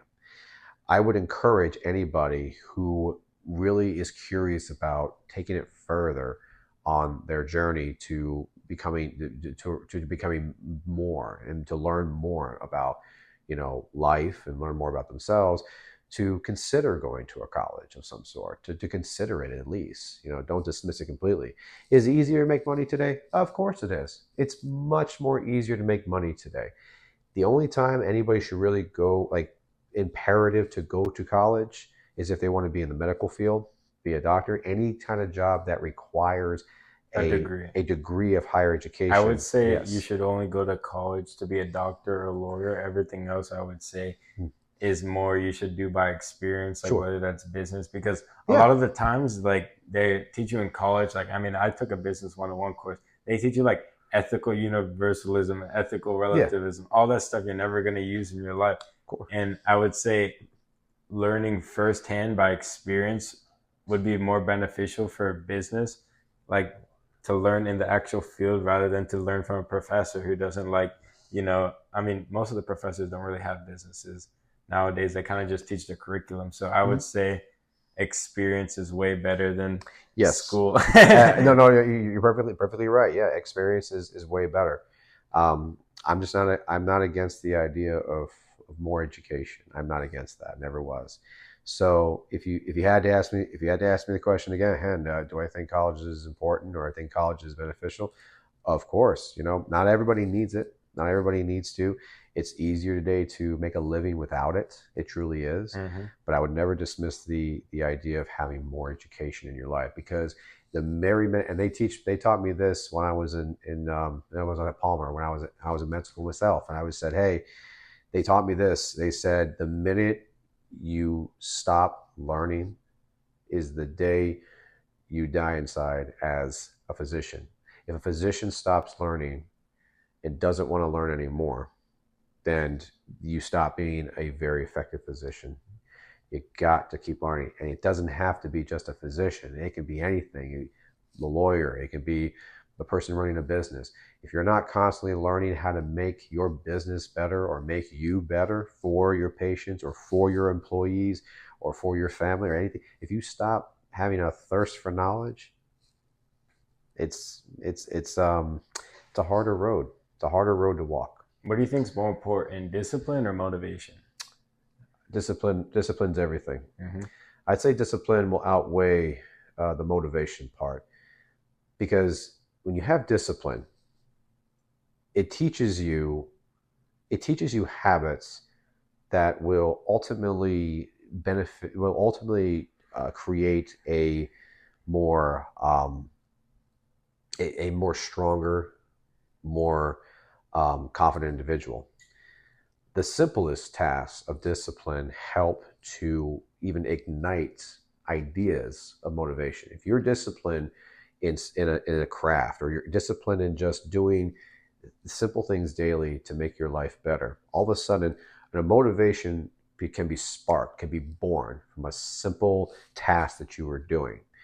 Motivation to me is that feeling of hope. It's that feeling that all of a sudden drives and turns that light bulb of ambition all of a sudden in your mind, like, oh, I can do this. Wow, this is something I can really strive for now. Because you were just doing what you needed to do every day to better, and then it popped into your head to, wow, I can actually do whatever it is I'm setting out to do. Simple disciplines. I'm not talking about major disciplines. I'm talking about simple things, such as making your bed every morning.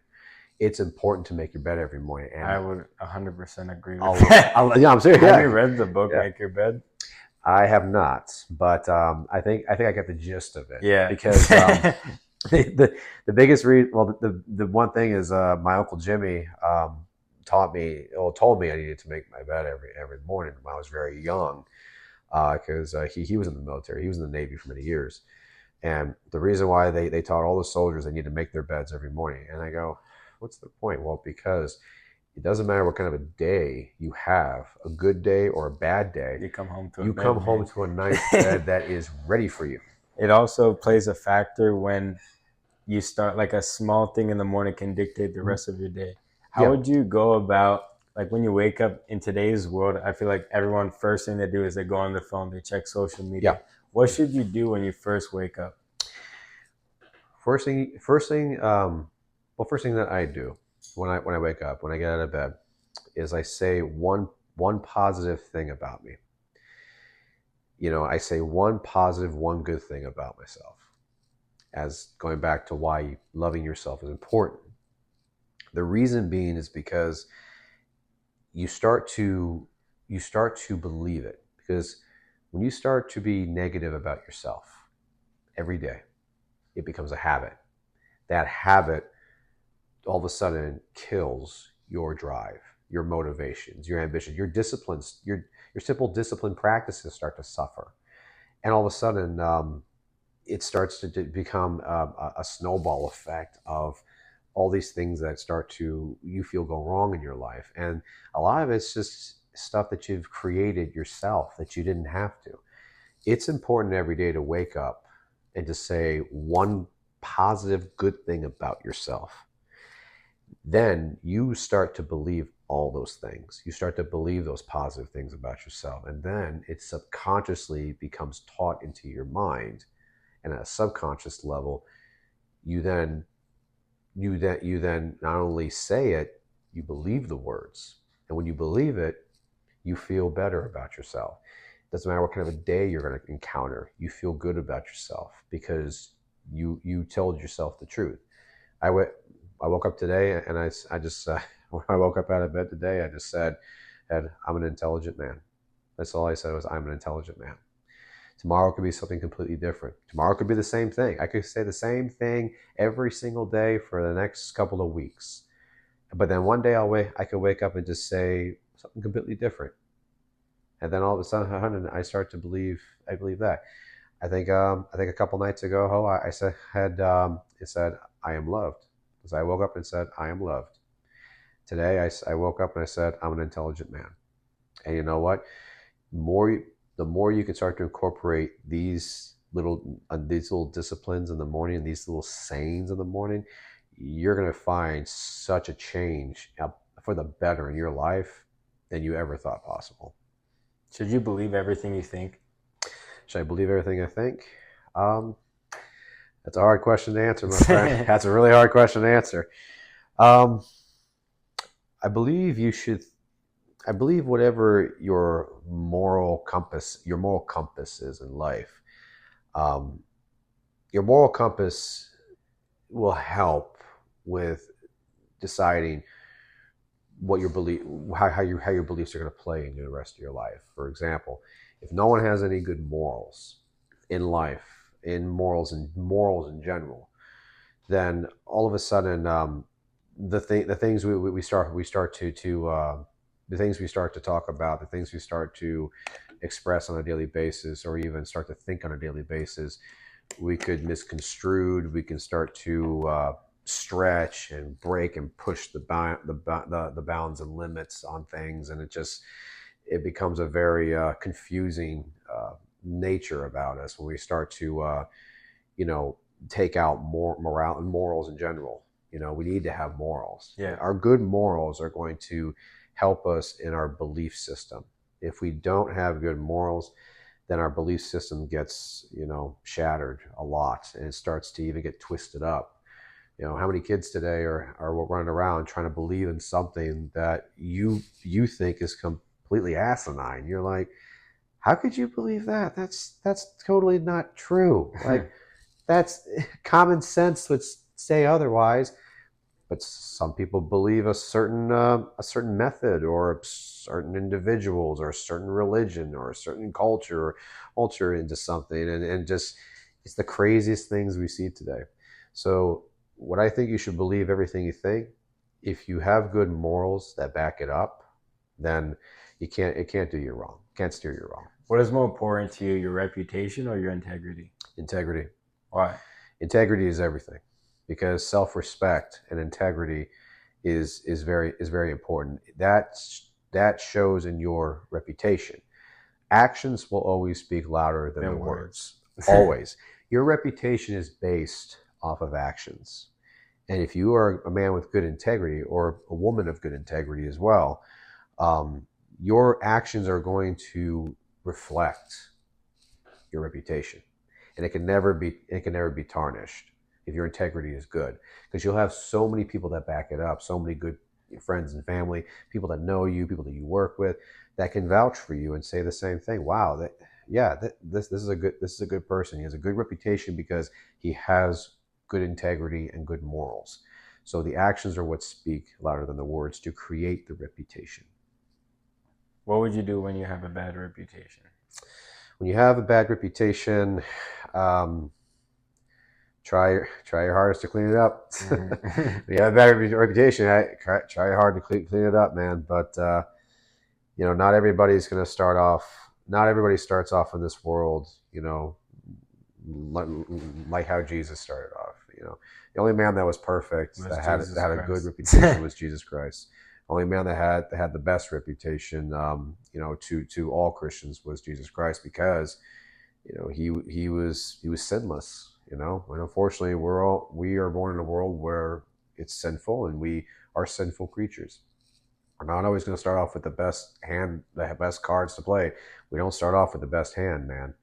We'll never will. And so, if you started off in this life with not so good of a name, or not as in a good reputation, and people have known you for like one or several hundred things you did wrong, and they keep harping on it, you have the opportunity and the choice to make this better, to make this different, to choose a different direction, to try to show people that you're not what has transpired from your past. You're not a victim of your past. Everyone deserves that kind of second chance, but everyone also deserves the chance to make things better for themselves, despite what their reputation can be. That's right. What do you see the future of Orthodoxy looking like? So, I think one of the biggest challenges that we are going to be facing for a long time, especially in today's world, is and this is not just for Greek Orthodox. This is for all Christians, Catholic faith, anybody who tries to practice, their religion, even the United States today. The examples of God, especially his works and whatnot, have been taken out, have been stripped. It's been stripped away from schools. Prayers no longer said at schools. Bibles have been taken away from schools. They don't even do the national anthem anymore. I remember doing national anthem as a kid every single day. But there was always a Bible in the library at my school. There's no longer any context, books, nothing to give the growing generation the examples and teachings of God in general. Why do you think that is? I just think I think a lot of it has to be due to the fact that you can call it agendas, you can call it exclusivity. People trying to be more exclusive is what I'm saying. You can call it, people just thinking it's too sensitive of a subject, or even some people that don't want to believe in him at all, want to convert to atheism. Whatever the reason is, I'm not an expert at it. I don't know the real reason why. But I do know this, is that I start to see how more and more kids today, especially more and more people in general, don't know God, don't have a relationship with God. You need to have a relationship with God, or at least to be open to the possibility of having one with him. I'm not saying you need to go to a church all the time. I'm not saying you need to get involved in certain groups or online groups to know him. I'm talking about having a personal relationship with the Lord Almighty, and just talking, and just be able to talk to him. Get a Bible, read, have questions, talk to people. Where do you think people should start in the Bible? I think people should start at the very beginning, and just know that this is the very beginning. especially from John 3:16 is a good way to start too. John 3:16 is one of my personal favorites too. Was, God so loved the earth that He gave His only begotten Son, that whoever believes in Him shall not perish, for have everlasting life. My friend, it's such a good saying. It's such a good verse. And John 3:16. If they didn't want to start from the very beginning, they can start with John 3:16. Yeah. John 3:16 is where I think everyone should start personally. But no, today, with more and more people not knowing who He is and His teachings is becoming an issue. Where the state where we are in, and I think where we need to go to make a better future for us understanding, God,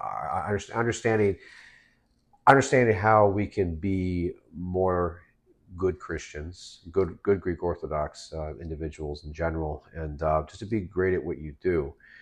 As far as your faith, you need to be able to have that relationship with Him, and then it'll, in turn, you will start to feel more peace.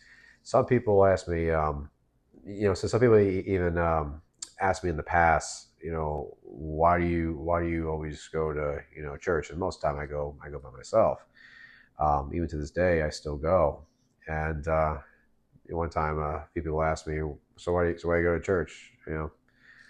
Well, because I can feel I feel like my faith is restored. What do you say to people when you go to church? If people are like judging you, hating you, should you still go, or should you still go? People are afraid of what they don't understand. It's human nature. People will always be afraid of what they just don't understand. But it's how human beings are. I don't know anything about being a Muslim. I don't know anything about Hinduism. I don't know anything about Catholicism. I don't. And am I afraid of people that practice it? No, but I don't understand it. So I shouldn't judge them for how they practice their faith. Just like people, if they judge me for how I practice my faith, that's okay. They just don't understand. Mm-hmm. But that would be my opportunity. I could teach them. I could, if they were so willing, I could just introduce them and said, hey, this is why I go to church. This is why I practice my faith. This is why I talk to God and I have a relationship with God. I was very fortunate enough to grow up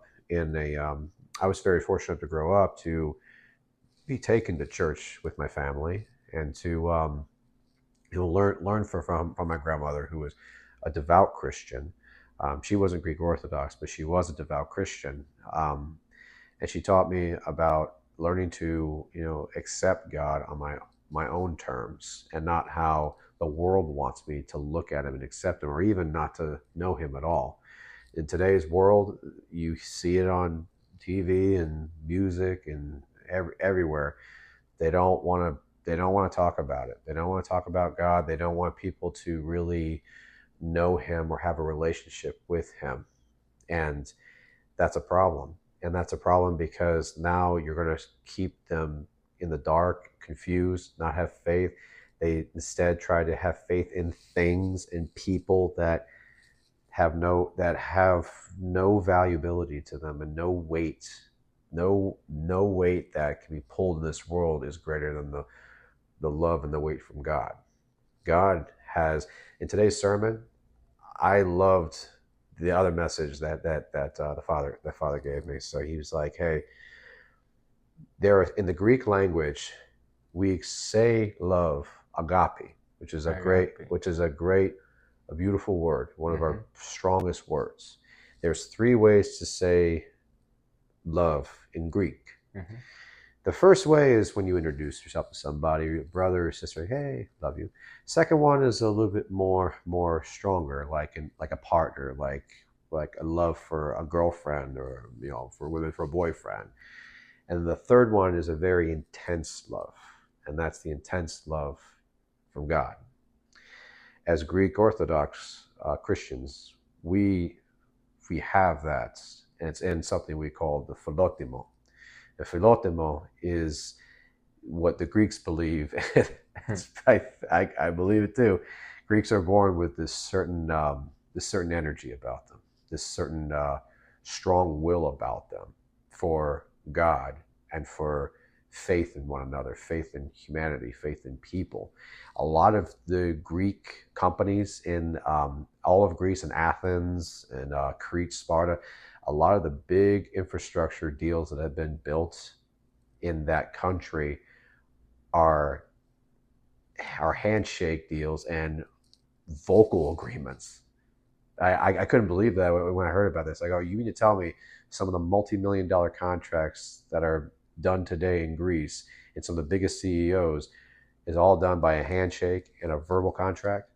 Because by can't do that nowadays. Can't do that nowadays. But by philotimo, it just means that my word is my bond. Yeah. That's what I love the most, and what makes me very proud to be a Greek is because I come from a culture that when they say my word is my bond, on my philotimo, I will do what I say. Be a man of your word. Be a man of your word, because actions speak louder than the words. Mm-hmm. That's why half the time they didn't write anything on paper. They know, they trust. I could not believe that when I saw all this. I go, that's an incredible fleet. That's an incredible thing to be a part of. You're part of a culture that has so much faith in humanity and so much love for not just God but for each other. That's why they say it's be proud to be Greek. So, what is the last thing you want to say to everyone listening? Last thing I want to say to everybody is quite simple. If you don't know yourself, or if you don't love yourself enough, it's not too late. It's never too late. It's never too late to find purpose. It's never too late to learn something new. It's never too late to educate yourself. It's never too late to go after something, a dream, or to embrace life, or even to start living. It's not too late. I thought it was too late years ago when I couldn't pass my boards to become a chiropractor. But you know what? I kept saying, it's never too late. It's never too late to keep trying. You know, you just kept, a winner is just somebody who kept losing, but he kept trying one more time. Keep trying until you win. It's not over. It will never be over until you win at whatever it is you go after in life. It's not too late. That's my message for everybody is, once you understand that, the next morning when you wake up, I guarantee you that whatever it is that you want to accomplish in your life, it will happen, because it's not too late. Dr. Spyro,